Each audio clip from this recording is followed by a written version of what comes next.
Alors, quels seraient vos conseils, quelques conseils comme ça, d'avocat? Quelques conseils, Ouais. déjà, bon, je vais faire simple, je vais faire sur l'avant et sur l'après. Avant qu'on en soit finalement, qu'on soit contraint de saisir le juge, il faut effectivement être vigilant, il faut voir s'il y a une modification du comportement de l'enfant qui s'opère avec l'instauration d'un droit de visite et d'hébergement. Privilégier le dialogue, encore faut-il qu'il soit possible avec l'autre parent. Et dès qu'on a l'apparition effectivement de prémices D'aliénation.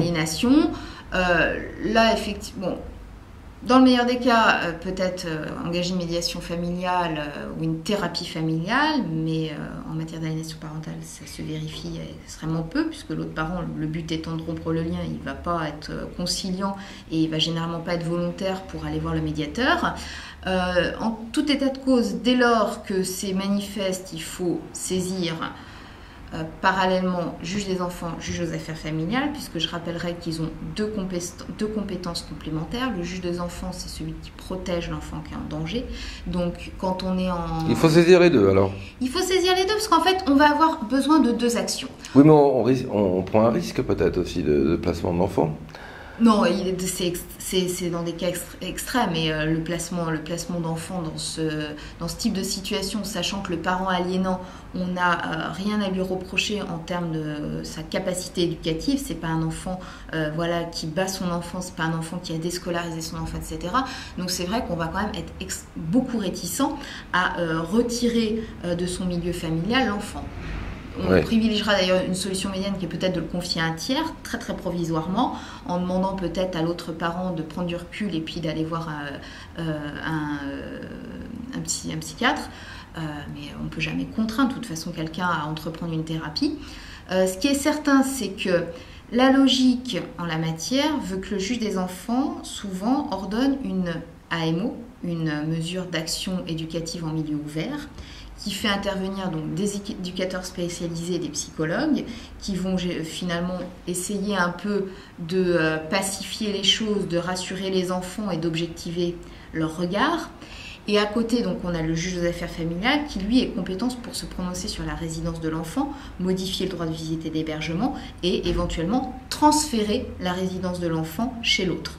Le critère étant celui d'ailleurs rappelé par Madame la présidente du syndicat de la magistrature, qui est que le critère pour fixer la résidence de l'enfant doit être celui du parent qui a même de préserver l'image de l'autre, celui dont on sait que quand l'enfant sera chez lui, il continuera d'être en contact avec l'autre parce que le parent gardien ne fera pas obstacle aux relations avec l'autre parent. Ça, c'est la jurisprudence de la Cour de cassation, elle a été initiée en 2008, difficilement applicable sur le terrain, je ne vous cache pas, parce qu'encore une fois, on a des plus grandes réticences à retirer un enfant d'un milieu dans lequel il aurait évolué pendant plusieurs années, et on dit toujours qu'il y a ses repères, qu'il y est habitué, il ne faut pas changer d'école, et vous imaginez le bouleversement, etc., etc.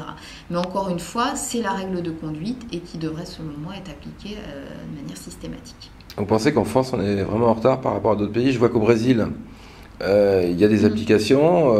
Ils ont fait voter une loi, effectivement, une loi pénale qui effectivement. En Tchécoslovaquie aussi, il y a un cas là qui. Oui, puis en Belgique, oui, au Canada. Oui, bon. Si vous me permettez un parallèle, c'est un peu comme en matière de garde à vue. Il a fallu qu'on se fasse condamner par la Cour européenne des droits de l'homme pour qu'on procède à une refonte de notre système législatif.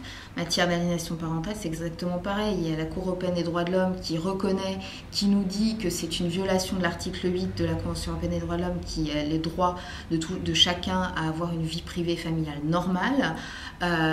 Donc la France, qu'attend-elle pour prendre ce problème finalement à la mesure de ce qui doit être, se faire condamner? Ça a déjà été le cas. Il y a la Cour d'appel d'Aix-en-Provence qui, l'année dernière, a condamné l'État français parce qu'il n'avait pas su préserver le lien parent-enfant.